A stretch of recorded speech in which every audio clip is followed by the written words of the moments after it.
bom dia a todos. É um prazer estar de volta a casa. Uma coisa que a Ana não comentou, mas eu gostaria muito de poder compartilhar com vocês, é que há 13, quase 14 anos atrás, eu chegava a Embratur e tinha uma missão, né? Tinha sido criado o Ministério do Turismo, e a Embratur, portanto, passava a ter naquele momento um papel exclusivamente voltado à promoção do Brasil no exterior. E nós, a equipe, começou a procurar as referências, os materiais na Embratur que podiam nos contar um pouco da história da própria instituição nesse sentido. E não havia absolutamente nada. E o melhor material que o Brasil dispunha naquele momento, tecnicamente consistente, gerencialmente correto e feito de maneira absolutamente acurada, era um material produzido aqui no Sebrae, chamado Caras do Brasil. Cara brasileira, exatamente. E eu me lembro que eu vim ao Sebrae, não era aqui, não era essa sede linda ainda, uma coisa um pouco mais modesta, e fui conhecer, tentar achar com quem eu podia conversar para montar aquilo. E aí acabo descobrindo o Vinícius Lages. Vinícius era, acho que, gerente de Sebrae, de turismo, se eu não me engano, naquela época. Não lembro o cargo que ele tinha. Pronto, Unidade de Comércio e Serviço. E aí, o primeiro seminário de planejamento que a gente faz em 2013, você lembra disso? A gente convidou o Vinícius para fazer, e o Cara Brasileira foi o primeiro texto de referência teórica que nós usamos para construir todo um processo que, enfim, durou aí 7, 8, 10 anos impulsionando uma série de coisas no turismo brasileiro. Então, para mim, sempre é um prazer voltar aqui. Primeiro, porque eu quero aqui reafirmar meu reconhecimento à história, à competência, à capacidade técnica acumulada pela casa, acumulada pelo Sebrae ao longo desses anos todos. Eu tive a oportunidade de conviver com isso e foi muito importante para desenvolver uma atividade econômica vital para esse país. Dito isso, vamos falar um pouco sobre aviação. Primeiro, o que é a ABEAR? O que nós estamos fazendo aqui? A aviação brasileira tem um século e a representação empresarial da aviação tem quase 90 anos. O antigo Sindicato Nacional das Empresas Aéreas é de 33, né? Mas ocorre uma mudança importantíssima na aviação de 2002 para cá, que é a liberalização das tarifas. A aviação deixa de ser um assunto de pouquíssimos brasileiros, passa a ser um assunto de massa. Por conta disso, demanda uma nova forma de representação. Eu vou voltar nesse tema, mas a ABEAR, portanto, é criada em 2012 como uma resposta, praticamente, da aviação brasileira a um cenário muito maior, muito mais amplo, envolvendo muito mais gente do que aquele vivido nos anos 70, 80. Então, as 4 empresas aéreas existentes no país, com mais algumas que se associaram, resolvem criar uma associação que responde hoje precisamente por 99,4% do mercado doméstico. Esse 0,6% que nós não representamos é uma pequena empresa chamada Pantanal, que hoje está em recuperação judicial, portanto, acaba não se associando à ABEAR, né? Número de voos ao redor de 2.700 por dia. E a ABEAR trabalha basicamente com 3 questões fundamentais. A primeira é o seguinte: a aviação é uma atividade global. O avião não muda de forma, de padrão, de regra, de critério de segurança, porque ele cruzou o espaço aéreo brasileiro para a Argentina ou cruzou o espaço aéreo americano para o Canadá. É o mesmo avião. Ele se submete aos mesmos rigorosos padrões de segurança, com a tecnologia a mesma, a forma de pousar, decolar, voar, etc., é a mesma em todo o planeta.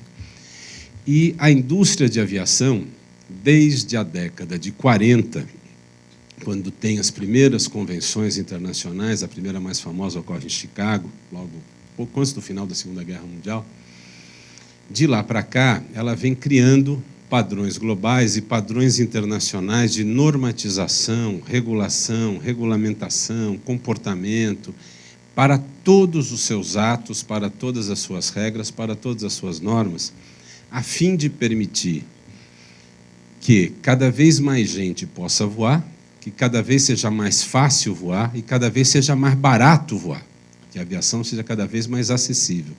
Portanto, a primeira coisa que nós combatemos todo dia é uma coisa que, de maneira um pouco jocosa, a gente diz que o nosso lema é pelo fim da jabuticaba, né? Jabuticaba, você sabe que é aquela frutinha charmosa que só tem no Brasil, né? Aliás, outro dia me disseram para eu parar de dizer isso, porque descobri que tem jabuticaba na Índia. Como ninguém me provou ainda que é a mesma, eu vou continuar. Mas o que é uma jabuticaba na aviação?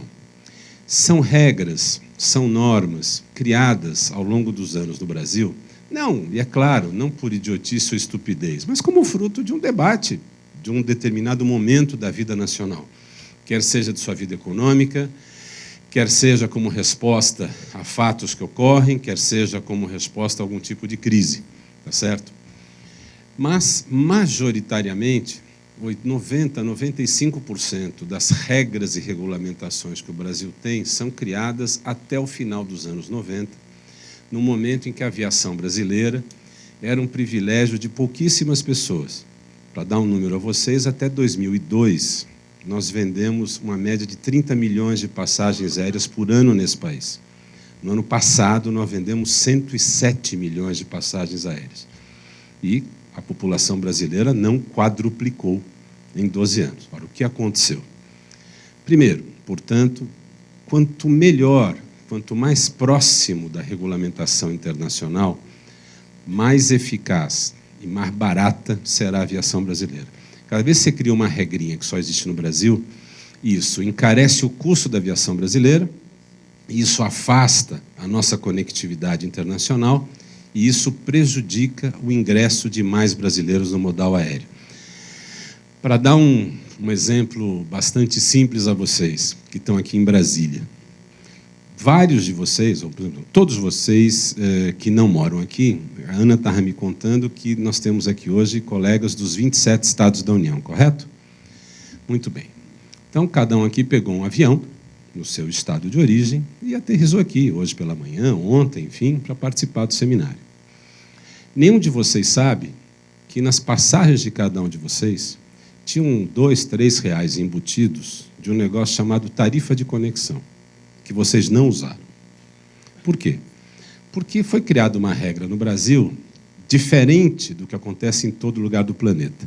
Se você pegar um avião em Roma, fizer uma conexão em Londres, para trocar de avião e ir para Moscou, como você trocou de avião em Londres, você desceu do avião, passou pelo aeroporto e pegou outro voo, você paga ali uma tarifa de conexão, 7 libras, depende do aeroporto que você tiver.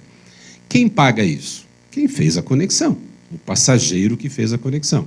E o passageiro que desceu em Londres e foi para casa? Ele não paga esta tarifa porque ele não conectou. A regra brasileira criada pela ANAC determina que a tarifa de conexão é cobrada, ela tem que acontecer, mas ela tem que estar embutida no preço da passagem.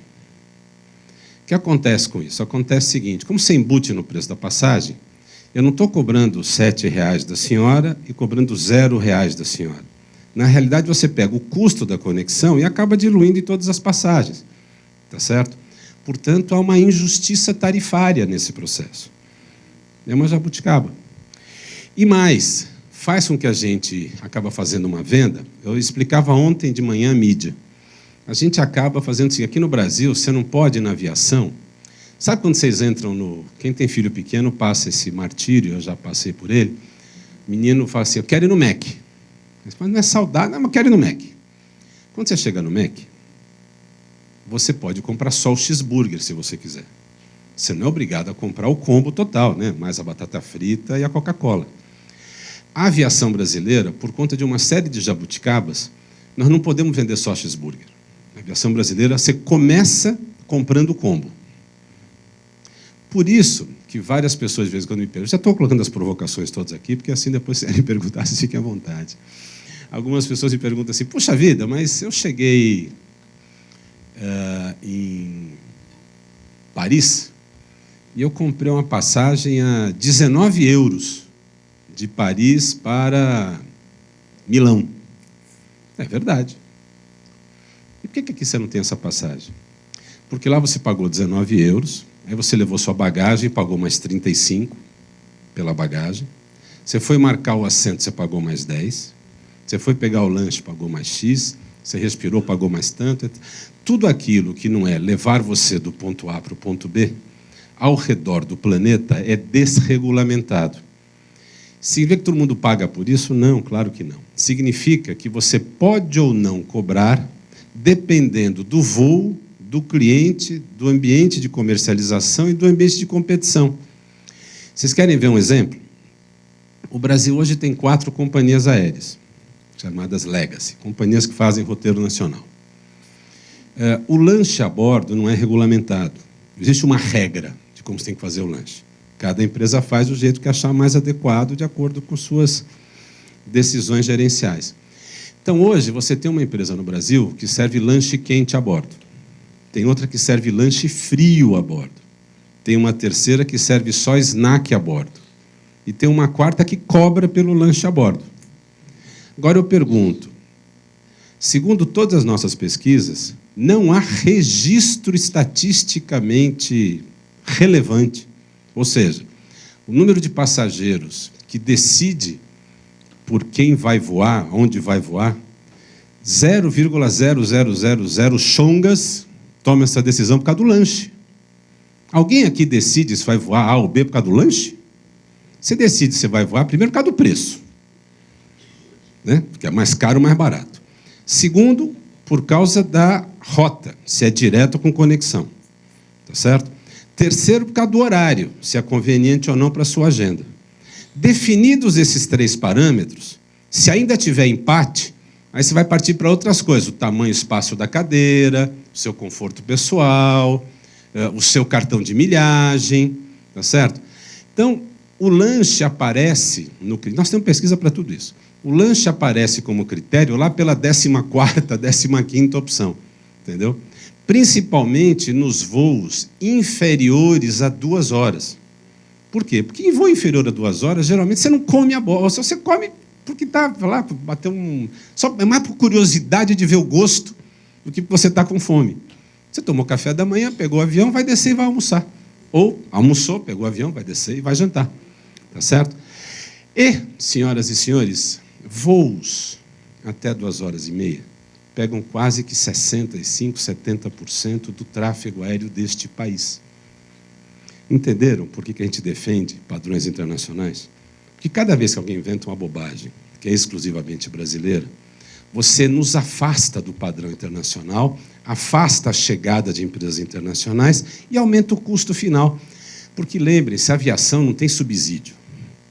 Muita gente pensa em transporte, acaba pensando nas outras modalidades que são subsidiadas pelo aparato do Estado, né? O transporte urbano é subsidiado, o transporte interestadual tem um tipo de subsídio, a aviação não.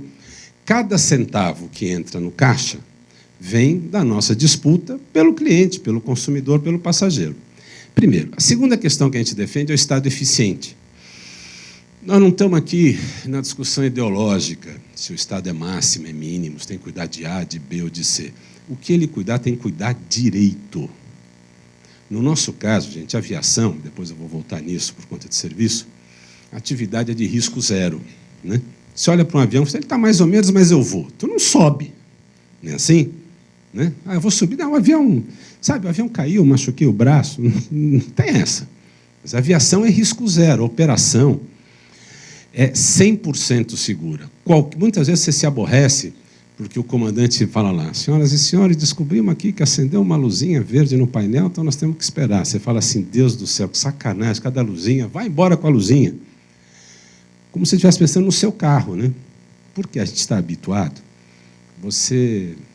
alguns daqui vão sair daqui e vão pegar o carro aqui no estacionamento. Aí vão olhar, o pneu está meio careca. Eles falam, mas o dia está seco, não vai chover, estamos em Brasília, eu estou com pressa, preciso fazer isso, aquilo. Amanhã eu passo na concessionária e olho se o meu pneu está ruim, eu troco. Com o avião não é assim. Acendeu meia luzinha, para tudo. Tá certo? O pneu nosso, quando a gente põe o pneu, a gente sabe o dia de tirar, sabe a hora de tirar. E está tudo programado, às vezes, com 2, 3 anos de antecedência. Esse padrão de eficiência a gente demanda de toda a nossa cadeia produtiva, para frente e para trás. Então, a Anvisa tem que funcionar, a Receita tem que funcionar, a Polícia Federal tem que funcionar, o cara, todo mundo tem que funcionar, Infraero tem que funcionar, a ANAC tem que funcionar, porque se não funciona, no fim do dia, quem sofre é aquele cara que sentou na cadeira para levantar às 11h15 e não levantou, entendeu? Porque assim, todo mundo topa ficar 10, 15 minutos a mais na fila do cinema, né? Agora, bota todo mundo sentado 15 minutos a mais dentro do avião. Fica todo mundo bravo, não fica? Então, é isso que a gente defende. Terceiro, a liberdade tarifária. O que é liberdade tarifária?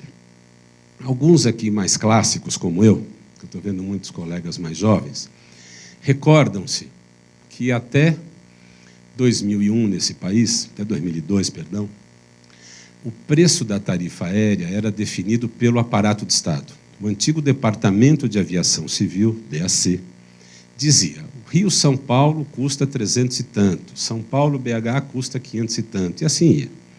Não importa se segunda, quinta, sábado, domingo, de manhã à tarde, à noite, o preço era o mesmo naquela rota, independente de dia e horário, para todas as empresas. Qual seja, não havia competição. Tá certo? Isto já havia sido superado ao redor do mundo desde a década de 70. Desde 75, desde 78, 79, a liberação tarifária começou, primeiro nos Estados Unidos, com o Deregulation Act, e depois isso se espalhou pelo planeta. Então, quando chegamos no Brasil em 2002, a gente começa a viver, e o primeiro ano efetivo de liberdade tarifária é 2003, a gente começa a viver um outro cenário. Essas três coisas passaram a ser nosso mantra. Por quê? Por conta disso. No último ano com preço regulado, o Brasil transportou 30 milhões de passageiros. Em 14 nós superamos 100 milhões, ano passado chegamos a 107. Por quê? Porque os preços caíram pela metade nesses 12 anos. Por que caem pela metade? A aviação é um setor que a gente chama, tecnicamente, de price taking, expressão do economês americano, imagino que tem alguns economistas na plateia.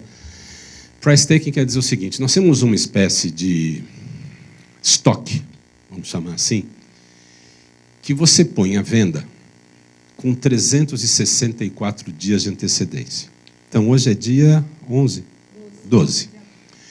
Se algum de vocês quiser agora, pelo seu celular, comprar uma passagem daqui para voltar para casa, para o dia 11 de abril de 2017, ela está à venda. Está à venda. Pode entrar no celular agora e comprar. Nesse minuto. Posso parar aqui e a gente faz o exercício. Isso significa que, aproximadamente, 50, 60 milhões de passagens aéreas já estão disponíveis para venda hoje. Não há controle de quem põe isso para fora. Você não consegue controlar esses preços. Num ambiente de liberdade tarifária, com 4 empresas disputando o mercado e 100 milhões de consumidores capazes de comprar, quem define o preço é a velocidade de venda e a flutuação do mercado. Então, é muito divertido, por exemplo, não sei se alguém já teve a oportunidade de ver a declaração minha na mídia, mas quando alguém fala assim: o IBGE ontem disse que o preço das passagens aéreas subiu 23%. Aí me pergunto: o que você tem a comentar? Eu digo nada.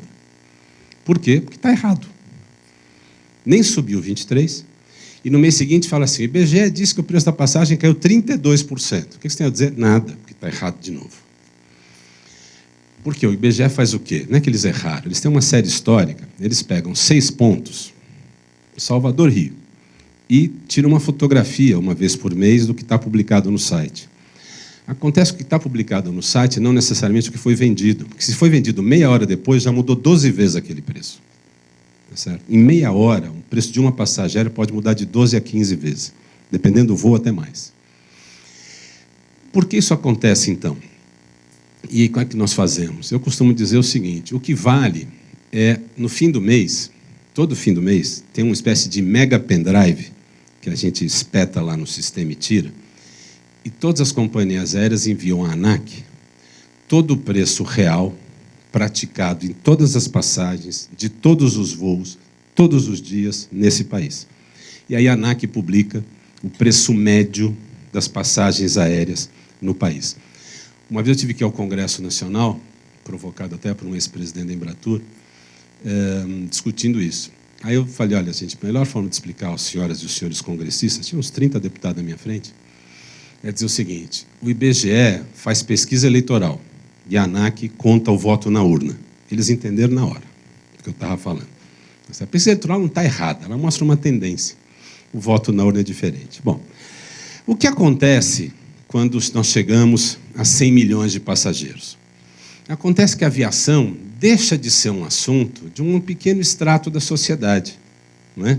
Com 30 milhões, você tinha a aviação era um assunto de uma festa chique de sábado à noite, era um assunto de executivo, era um assunto de gerente de corporação para cima.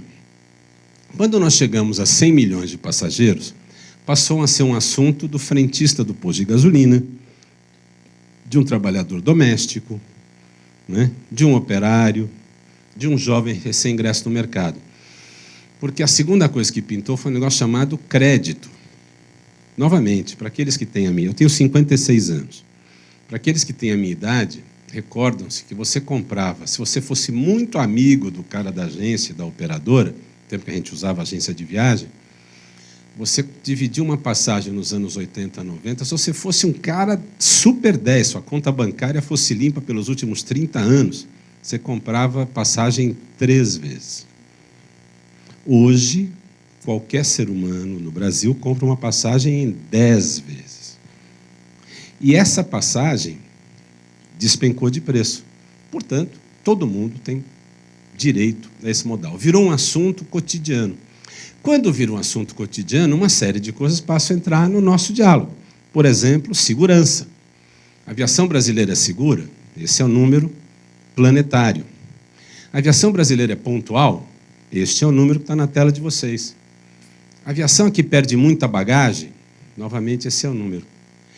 Isso é assim desde sempre? Não, não é. Esses números foram construídos na última década, quando o nosso mercado passou a ser um mercado de respeito. E aí todo mundo saiu atrás de consertar todos os desvios que a gente tinha. Por quê? Porque lá em 2002, você tinha números pequenos de perda e de atraso. Era uma aviação pequenininha, atendia pouca gente, voava pouco. O avião decolava com 65%, 70% de ocupação. Não é à toa que na história da aviação você tem um cemitério de empresas, não é? Muita gente aqui teve o prazer de voar na antiga Varig, não é verdade? Você comia em prato de louça, com talher de metal, tinha executiva para voo doméstico, né? Tinha caviar a bordo, servia champanhe, tinha sala VIP para fazer o voo da ponte aérea, só que a empresa não existe mais. E o que aconteceu nesse negócio? Tá certo? A empresa não existe mais porque, na medida em que você libera as tarifas e começa a competir, começa a disputar, você descobre que o consumidor, e se eu disser algo que não os representa, alguém, por favor, levante a mão e me interrompa, mas o consumidor, antes de qualquer coisa, ele é fiel a uma parte muito sensível do corpo humano chamada bolso. Tá certo? Então, e não há nenhuma vergonha nisso. É assim que a gente é. Nós somos assim no supermercado, nós somos assim na escola das crianças, nós somos assim para pagar o fornecedor, para pagar a luz, água. Então, por que seríamos diferentes com passagem aérea? O que a gente quer? Voar mais barato, mais fácil, com menos complicação, com menos perturbação. Bom, mas as coisas iam muito bem e vieram bem, obrigado, entre 2003 e 2012 para 2013. Quando nós chegamos em 2013, a coisa complicou um pouquinho. Eu vou falar também sobre isso. Por que complicou? 60% dos custos da aviação brasileira são dolarizados. Embora 92% da nossa receita seja em reais, o querosene de aviação, que é a nossa gasolina, a gente paga em dólar ao câmbio do dia para a Petrobras. Por que isso? Porque desde os tempos que os pterodátilos voavam pelo céu, existe uma fórmula que a Petrobras usa, e é assim no mundo inteiro, isso não é uma brasilidade, que pega o preço em dólar e o transforma, vem puxando ele até aqui, até chegar no nosso bolso, o preço do petróleo em dólar no mercado internacional. Por que é assim? Porque nos anos 70, 80, aproximadamente 85% do querosene de aviação consumido no Brasil vinha de fora, ou seja, o petróleo era comprado, transformado, e ele era importado. Então, era natural que fosse dolarizado. Acontece que já, há pelo menos uns 10 anos, 88% do querosene de aviação consumido aqui é produzido aqui. E nós seguimos pagando o preço em dólar. Para vocês terem uma ideia das diferenças, lá nos anos 90, anos 80, por conta disso, alguém inventou o seguinte: bota aí um adicionalzinho de mais 1,5% no preço do querosene de aviação para um adicional de renovação de frota da Marinha Mercante. E nós pagamos 1,5% de renovação da Marinha Mercante. Imagino que vários de vocês conhecem o aeroporto de Guarulhos. O aeroporto de Guarulhos fica próximo de uma refinaria chamada Revap, no Vale do Paraíba, em São Paulo. E essa refinaria fica a mais ou menos 110 quilômetros, 120, do aeroporto de Guarulhos por terra. Não me consta que todo o querosene de aviação consumido no aeroporto de Guarulhos vem da Revap. Ele é produzido na Revap, consumido em Guarulhos. Não me consta que alguém vá de navio de Caçapava a Guarulhos. Esses 120 quilômetros, até onde eu sei, são cobertos por terra, em parte por duto. E eu pago 1,5% de adicional de renovação de frota da Marinha Mercante por esse querosene. Na realidade, não sou eu que pago, vocês pagam. Porque no fim do disso está na passagem. Essas são as jabuticabas a que eu me refiro, que precisam mudar. Em 2013, com a disparada do câmbio, acentuadíssima em 2014 e 2015, nós temos um querosene que custa mais caro, 20% do nosso custo é leasing, é quando a gente gasta com o leasing das aeronaves e os custos de manutenção das aeronaves, são todos dolarizados. Então, 60% do custo é dolarizado. Moral da história: quando a crise pega pesado, isso já é 2014 e 2015, enquanto o dólar estava subindo, mas a economia se mantinha, as margens foram estreitando e os lucros foram se complicando. Quando em 2014 a gente vê que a economia começa a parar, a aviação é um termômetro disso imediato, tá certo? Bastou a economia travar, o pessoal para de dar de avião. Por N situações. Em 2014 foi um ano ruim. Em 2015 é esse quadrinho que está aí na tela para vocês. Por quê? Porque logo no começo do ano, a economia travando levou a uma queda de 40% no tráfego corporativo. Corporativo é o que a gente chama daquele viajante de negócios e eventos. Viaja para um seminário como esse, para um evento como esse, viaja para uma reunião de trabalho em algum lugar. Tá certo? Negócios e eventos movimentam 2/3 dos passageiros da aviação brasileira. E não só da brasileira. Tá? Em média, no mundo, esse número varia de 60% a 70%, dependendo do destino. Claro que há exceções. Há lugares, Cancún, pode mudar um pouquinho. Então, isso leva o resultado para o vinagre. Esse é o cenário com que a gente fecha 2015. No cenário internacional, nesse último ano, a gente cresce um pouquinho. A queda da Varig é uma hecatombe para a aviação brasileira, né? Mas hoje nós já estamos de volta a 25% do tráfego internacional. E esse aqui é o cenário das passagens. Então, para quem quer saber o preço médio hoje, nós despencamos. Quando a gente vai de 30 para 100 milhões de passageiros, a gente despencou de uma tarifa média em 2002 de R$ 600 para uma tarifa média em 2015 de R$ 289. Tá certo? Para vocês terem uma ideia, aproximadamente 60% dos bilhetes vendidos são vendidos por menos de R$ 300 e um número também importante, 12%, 15%, abaixo de R$ 100. Isso é a média de passagem que a gente tem. Esse aqui é o resultado financeiro e esse aqui são um pouco os dados que eu gosto de colocar. O que acontece?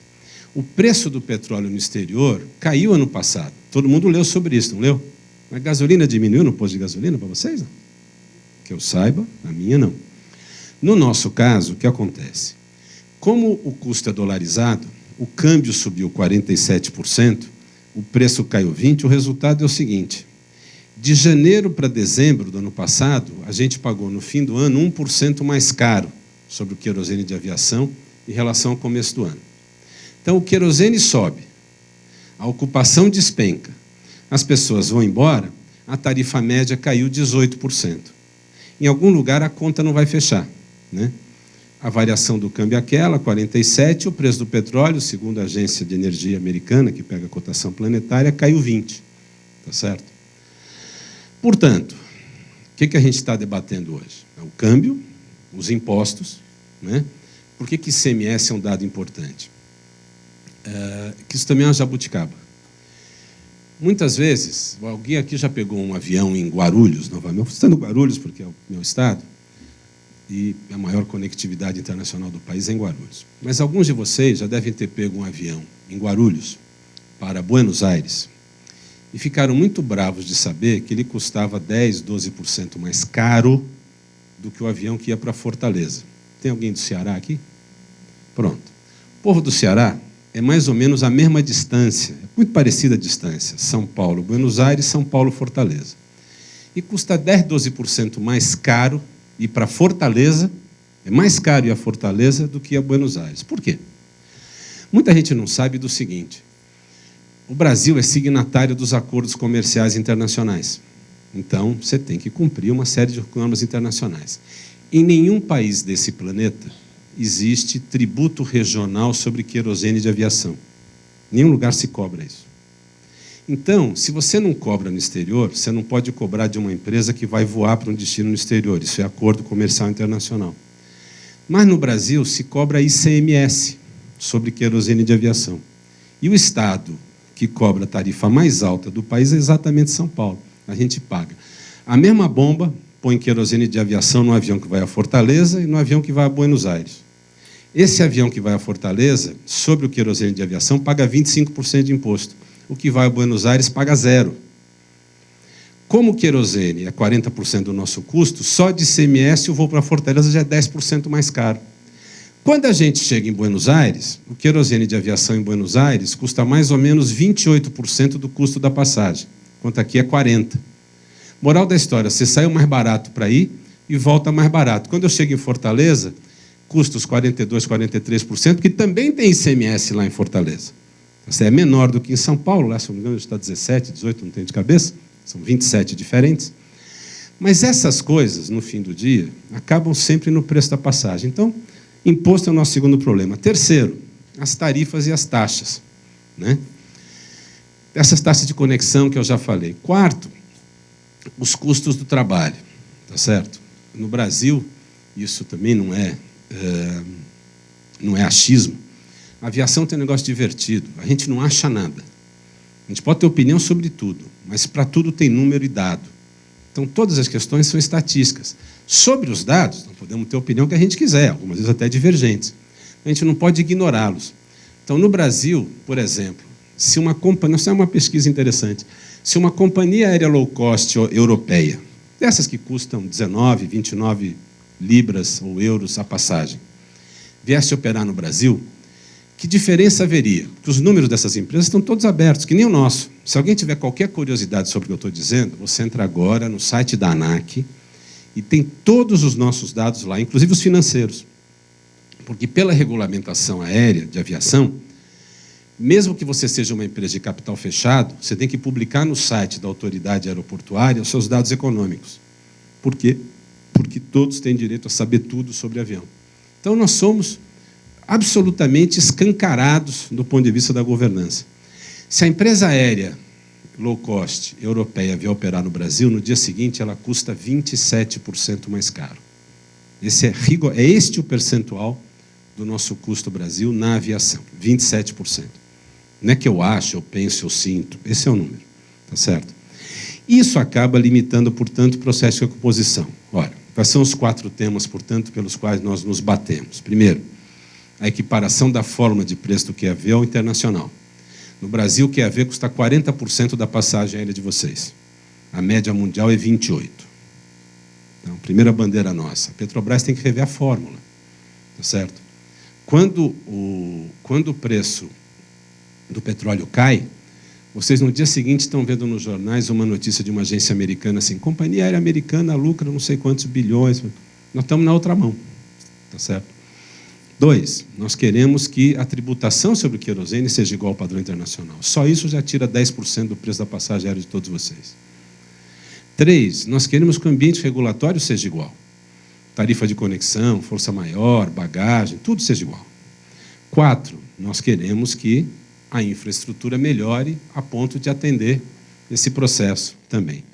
Ora, muito rapidamente, por que eu estou dizendo isso? Por que a aviação é importante? Para vocês terem uma ideia, nós levamos 100 anos para chegar a 65 bilhões de passageiros.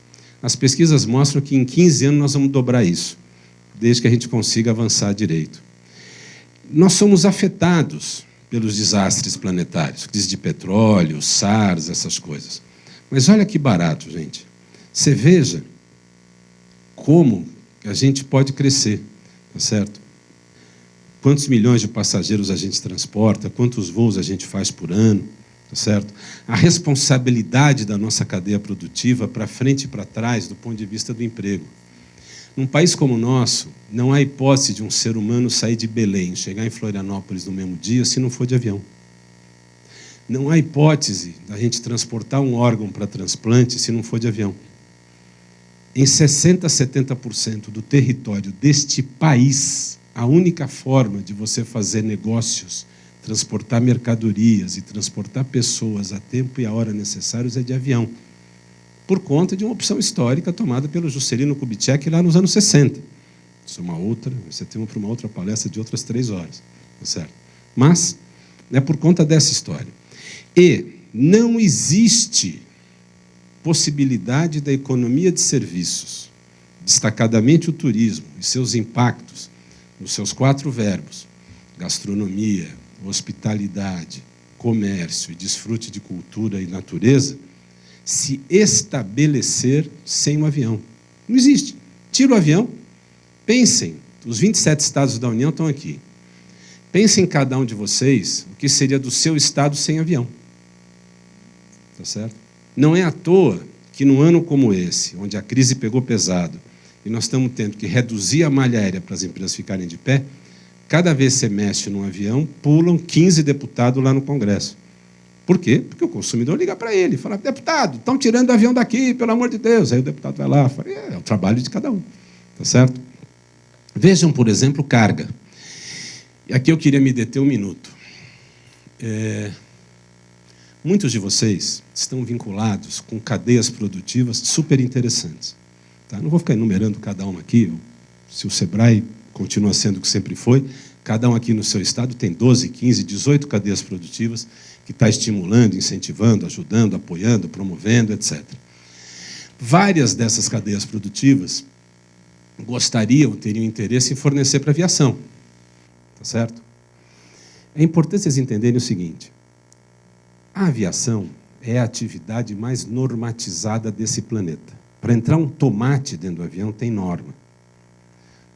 O uniforme das pessoas que estão a bordo tem um tecido especial não inflamável. Tá certo? A lampadinha tem um jeito, o tecido da cadeira tem um jeito, o trilho da cadeira, tudo que está a bordo tem uma norma e um padrão internacional de conformação. Por quê? Porque senão o avião não pode passar de um país para outro. Se todos os seus itens, que são passíveis de inspeção periódica por auditores externos, não tiverem de conformidade, o avião não atravessa. Portanto, todos aqueles que quiserem fornecer para a aviação estão convidados a tentar. Vale a pena. Por quê? Porque a hora que você põe um produto para dentro de um avião, você põe ele em qualquer outra cadeia produtiva, em qualquer outro fornecedor, em qualquer outro lugar. Porque não existe atestado comercial de eficácia e de eficiência mais importante que o atestado de pôr a bordo de um avião um produto. Ó, tem aqui o meu uniforme. Para quem você fornece? Para a empresa aérea X. Qualquer um compra. Por que eu estou dizendo isso novamente? Porque nós temos 100 anos de história em 130, 150 países do mundo. Bilhões de pessoas voam todos os anos, milhões todos os dias. Então, você acaba construindo essa história por conta do seu volume de dados. Vejam, por exemplo, o impacto desse processo no turismo, no transporte de passageiros. Eu vou deixar esse material para vocês, por isso que eu estou passando um pouco, já me avisaram 2 vezes que eu estou no fim do tempo. Eu acabo me entusiasmando no começo, aí não fico no dado técnico para todo mundo. Mas tanto o transporte de passageiro quanto o transporte de carga aéreo, ele é fundamental no processo de construção de emprego, renda, diminuição da pobreza e de diminuição de desigualdade. Eu queria deixar essa mensagem, esse recado com vocês. Poucos modais de transporte e poucas atividades econômicas são tão distributivas e tão inclusivas como a aviação. Tá certo? Portanto, além de ser um desafio, é bastante prazeroso trabalhar na aviação. É um regime 7/24, não tem rotina. Eu acordo de manhã achando que vou fazer 7 coisas, acabo fazendo 14, nenhuma das 7 que eu imaginava fazer. Não é?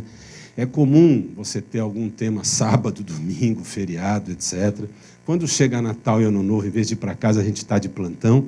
E ainda assim, nós somos empregados diretos da aviação no Brasil, quase 80 mil, e todos enlouquecidamente apaixonados pelo processo.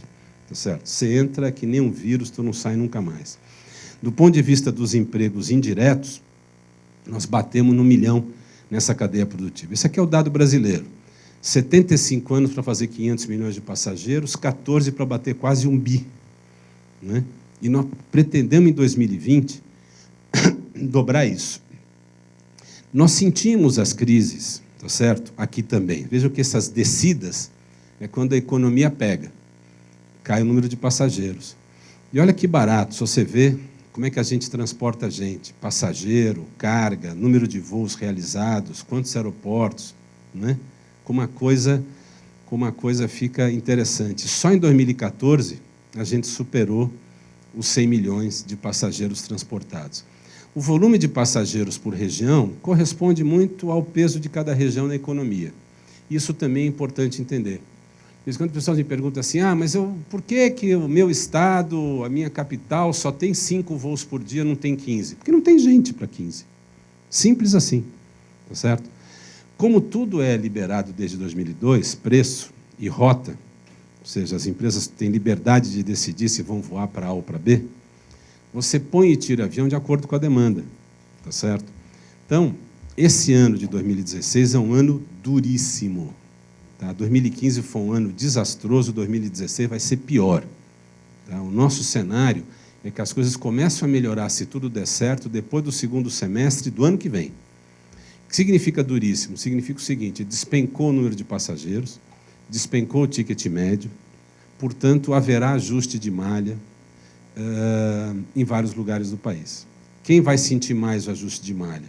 Quem tem menor atividade econômica e quem tem a menor demanda. O que quer dizer ajuste de malha? É um jargão para dizer o seguinte, tem cidades que têm 5 voos por dia de uma empresa, vão passar a ter 3. Tem cidade que tem 1 voo e esse voo é diário, vai passar a ser 4 dias por semana. Por quê? Porque senão a empresa não chega viva a 2017. E aí é uma hecatombe. Tá certo? O Brasil não tem mais empresa aérea pequena. Tá? Nós consideramos, também no jargão da aviação, tecnicamente, que a hora que uma empresa supera 6, 7% de market share, ela deixou de ser pequena, deixou de ser regional. A menor empresa brasileira, que é a Avianca, depois de share, superou 11% de market share em fevereiro. Portanto, não tem empresa pequena mais no Brasil. Qualquer uma que tiver qualquer risco de continuidade afeta gravemente a conectividade do país em todas as suas dimensões. E aqui eu queria falar para quem está nas cadeias de serviço. Olha só, hoje a gente embarca 0,17% da balança comercial brasileira. Ou seja, 0,17% do peso, do volume da balança comercial brasileira de avião. Mas isso representa quase 12% da balança comercial. Por quê? Porque soja vai de container no barco, mas o microchip que entra dentro do computador vai de avião. O remédio anda de avião. Tá certo? As flores que saem de Petrolina, alguém aqui é da região de Pernambuco, Petrolina? Aquelas flores vão de avião. Tá certo? Muitas vezes embarca melão de Petrolina na hora do almoço para Portugal e está sendo servido no jantar em Lisboa. Né? Primeira vez que aconteceu isso, eu morri de orgulho. Eu falei, gente, olha que lindo, né? Parece uma coisa besta, né? Mas você vai pensar que alguém colheu um melão às 7 da manhã Ele entrou para dentro de um avião que estacionou lá às 11 horas, e às 7 da noite alguém está pedindo no jantar. E muitas vezes tinha brasileiro pedindo no jantar o melão lá em Lisboa, e a hora que vinha o melão, vinha um pedacinho do papelzinho. Ah, isso aqui é brasileiro. Tal. Era muito gozado esse negócio alguns anos atrás. Por conta da acessibilidade, olhem a mudança brutal em 11 anos. 72% dos brasileiros se deslocavam entre estados de ônibus. Hoje, 37%. 63% passaram a andar de avião. Por quê? Ora, é simples, né? O caboclo pegava um avião no Natal, pegava um ônibus perto do Natal, lá em São Paulo, para ir passar o Natal com a mãe em São Luís do Maranhão. Levava 4 dias. Hoje ele pega o avião, leva 4 horas. Tá certo? E pode pagar, divide em 10 vezes. Né? 7 milhões, só no ano, entre o ano passado e o retrasado, 7 milhões de CPFs entraram a bordo de um avião pela primeira vez. E aí tem um outro barato interessante, que é a discussão do repertório. Né? Essa classe C, D, E, que passou a ter acesso a uma série de serviços na última década, o avião, a grande testemunha disso é o avião, sabe aquela coisa horrorosa de gente chique dizendo assim, esse aeroporto parece uma rodoviária? Não estão dizendo assim, coisa horrível, tem pobre no aeroporto. Tá certo? Bom, nós somos os responsáveis por isso. Nós temos um orgulho danado, mas um orgulho que vocês não fazem ideia de ver povo no aeroporto. Entendeu? Chegamos a fazer treinamento para passageiro em várias das lojas das empresas aéreas. Como é que faz? Porque para muitos de vocês, que, enfim, já viram esse stage pequenininho, você sabe que você entra, você aperta o cinto, vem alguém, te dá comida, tá certo? Mas isso não é verdade para todos. Né? Nós descobrimos que o pessoal tinha dificuldade. Uma pesquisa que a gente fez uma vez mostrava, uns anos atrás, que a pergunta mais feita no balcão doméstico era, o cara entrava no aeroporto e dizia assim, cadê seu Chiquinho? Como cadê seu Chiquinho? Não, me mandaram falar com o seu Chiquinho quando chegasse no aeroporto. O cara não sabia que era o check-in. Tá certo? Aí ele chegava na frente da moça e dava, a moça dizia assim, bom, seu bilhete não está aqui, tá, só vai para onde? Eu vou para tal lugar, perfeito, só põe sua mala aqui. Pois não, o cara punha a mala. Aí ele ficava apavorado, porque ela punha um papelzinho na malha, a malha ia embora por uma esteira assim, subia atrás de uma parede e desaparecia. E dizia assim, ó, sua mala foi para lá, só vai para cá. Mas como? E minha mala? Não, a gente lhe devolve quando o senhor chega lá. Quase todos a gente devolve. Quando o senhor chegar lá, a gente vai devolver e tal. Só que ali está o presente da mãe, não é? Que ele passou um ano economizando para levar para a mamãe em São Luís, o presente só tinha em São Paulo. Tá certo? Por quê? Porque há 5 gerações, esse cara e a família dele subiam no ônibus, a bagagem estava aqui em cima da cabeça dele e aqui embaixo. A hora que o cara batia a tampa lá do bagageiro do ônibus, só abria em São Luís. Né? E se ele descia para tomar lanche, ele ficava de olho ali, um cafezinho, mas olhando se ninguém mexia. Não era assim? Portanto, estas transformações estão aqui em números, um pouco para vocês olharem, os milhares e os milhões de postos de trabalho, de postos de emprego gerados. Tá certo? O que eu queria, na realidade, tendo estourado um pouquinho do meu tempo, mostrar para vocês é o seguinte. A aviação é um barato, tá certo? É uma cachaça. Quando ela passou a ser um assunto cotidiano das pessoas, é que nem futebol. Todo mundo passou a entender de aviação. Tá certo? É normal que seja assim, é bom que seja assim. Para nós isso é bom. Só que a nossa responsabilidade quadruplicou junto.